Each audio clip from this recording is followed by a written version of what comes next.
Hi there, and welcome to our first app overview here on Student App Centre.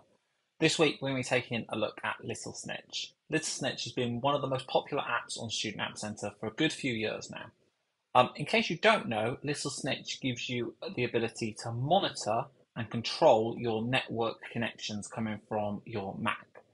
Now, I'm going to start off here on the Little Snitch website. So first of all, this website does give you a bit of an overview, but of course we're going to be digging into it further in just a moment. But just scrolling down here quickly, so it's going to break down the two different types, the two different options you have within Little Snitch. That's alert mode and silent mode. Now, the key thing here is Little Snitch is always going to monitor what network connections are happening in the background of your Mac.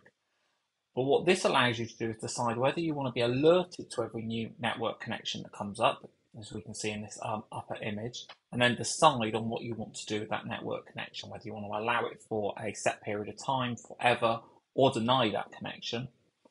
You also have the silent mode, and to be honest, silent mode's by preference because you'll see when we turn this on in just a moment how many alerts you can get from some websites just because of how much traffic and how many different connections they're sending out when you join that website.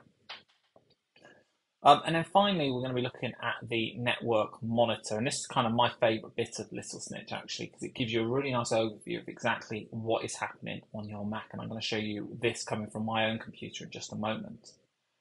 If you want to have a go at Little Snitch, you can on the Objective Development website download a free trial. Of course, you can buy it now. And if you do decide to buy it now, of course, on Student App Centre, you can get 30% off as well.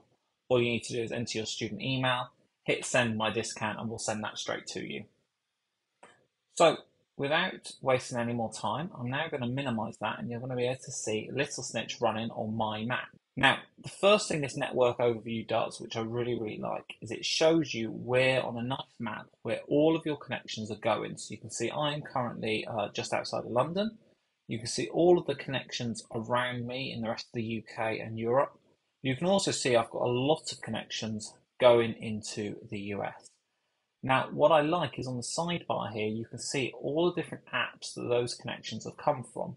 So let's say I want to look at, so I use 1Password to store my password. I can select 1Password and it will then show me the connections coming from 1Password. So you can see that connection is coming from me and it's going over into the Washington area. And I can even dig down further so I can see I've got the onepassword.com domain that is contacting and I can click in and I can see that specifically. And I can also see the Agile Bits, so it's going to a cache for agilebits.com as well, and that's also Washington. This is even more useful for apps like Google Chrome, where obviously you're browsing the web, so you're connecting to lots and lots of different servers. Google Chrome allows you to click in and see, first of all, overall where are all your Chrome connections. You see most of mine are in the US with a couple in Europe. But then I can then break it down for every single domain that has been contacted whilst I've been browsing Chrome. So in here, for example, I have the Student App Centre website. You can go in and you can see I was connected to our US server. And again, I can dig down even further if I want to. So you can see I've used studentappcenter.com, and it's also called the internal API as well. And you can see all of that detail very clearly. On the sidebar here, it will give you a bit of an overview about the connection. So you can see that Google Chrome is a signed app by Apple. You can see where that connection is going. You can also see some other information here about this connection specifically. So you can see the IP address. You can see how long we were connected for and how many connections we've made to that server. Now, where I find this really interesting, really useful myself is when you start connecting to websites and noticing that actually it's not just that website's domain that's popping up. It's actually all the advertising, all the tracking, all those other services that website happens to be using are all going to show up in Little Snitch, which makes it really easy to monitor exactly where your data is going. So, for example, Student App Centre actually uses Plausible. That's how we do our analytics. So you can actually see, and I'll show you this in just a moment, when I connect to Student App Centre, you're going to see Plausible light up as an active connection because it's going to send some data to Plausible to say, hey, someone's viewed this page. So this is just one part of Little Snitch. This is just a network monitor, and this is always working in the background. But what you can see against all of these apps and all these domains is I've got my tick boxes here, and this is where I can make a decision about what I want to do with that connection. So within this view, I can do really straightforward, accept the connection or reject the connection. You can see I've got deny here. However, I can actually go into Little Snitch proper, so out of the network monitor and into the full Little Snitch app. And this will actually give me a much more complex view at my connections. Now, if I'm honest, I very rarely use this myself. I actually quite like the connection monitor and the simple ticking and blocking certain connections as and when they pop up.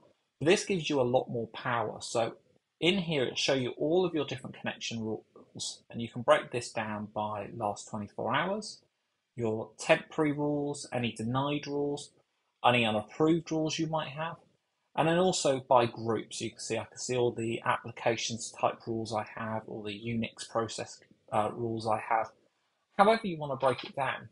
But I can go in and I can see, okay, for 1Password, I have allowed connections to cache.agilebits.com, allowed connections to 1Password.com, but then I've also allowed any outgoing connection. So actually these two have been overruled. So if I wanted to do a bit of cleaning up, I can go in here and I can actually delete those two rules because this rule actually supersedes it. Now this might be something I want to do for Chrome, for example. So right now for Chrome, I'm accepting each individual connection manually.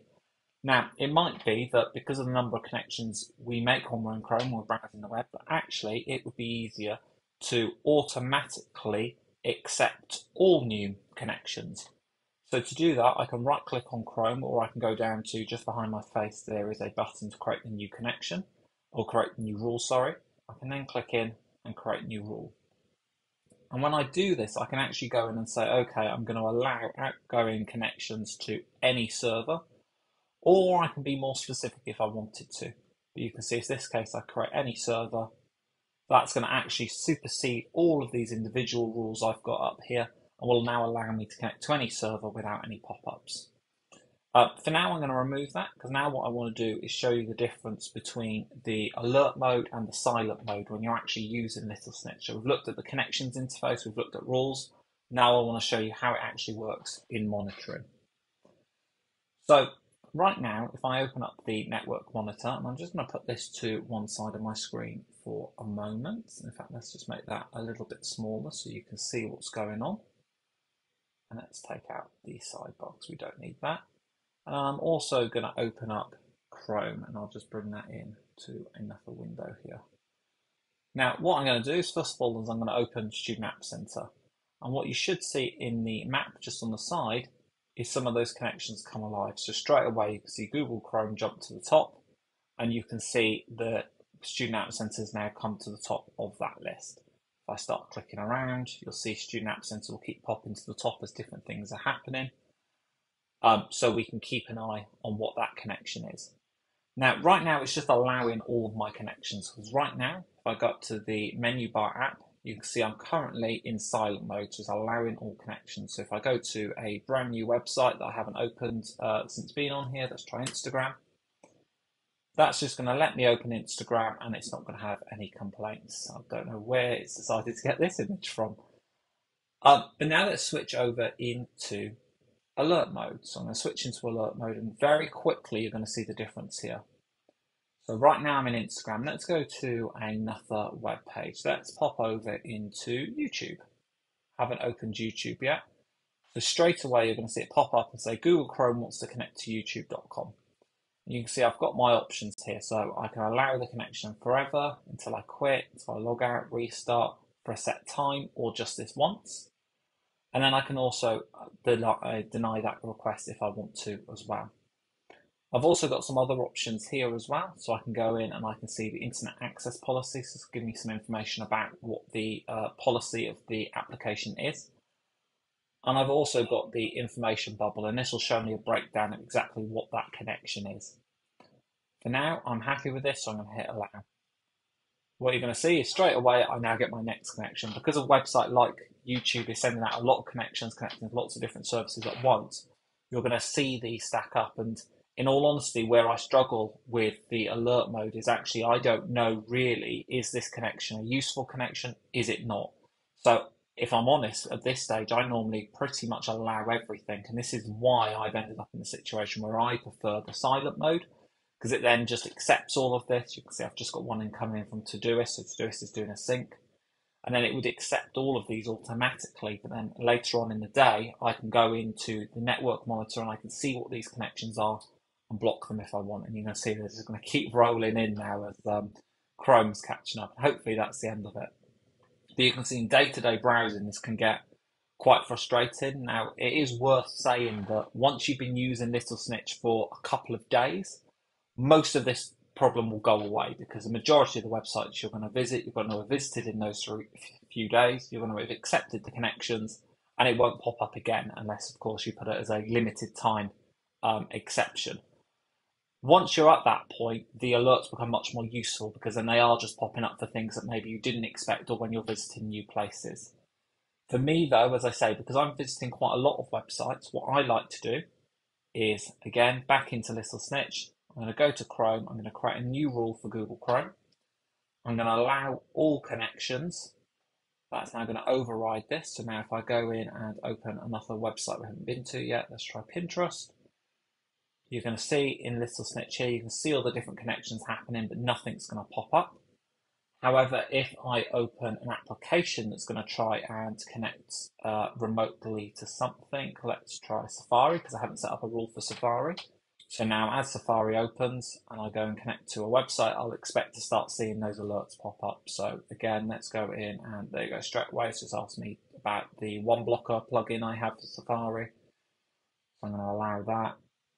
I'm now going to go in and, okay, we happen to have opening times for Longleat Safari Park here, so we'll open that up. And again, you're going to see as soon as I load this up, I'm going to expect to see Little Snitch pop up with its connection requests.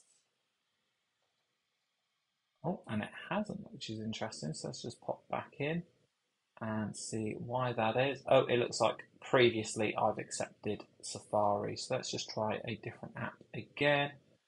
Let's open up GitHub. So as soon as I open GitHub app, it's going to try and communicate with GitHub itself.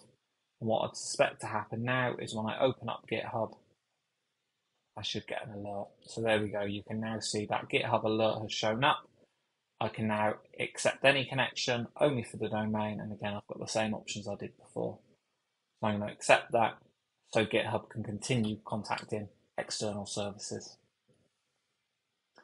That's it for my overview of Little Snitch. This is obviously the very first one. We'll be doing more in the future. You can see Little Snitch has just popped up in front of me as I've made the video bigger. Let us know what you think. Obviously, like and subscribe. And again, if you want that discount, that student discount on Little Snitch, head over to studentappcenter.com.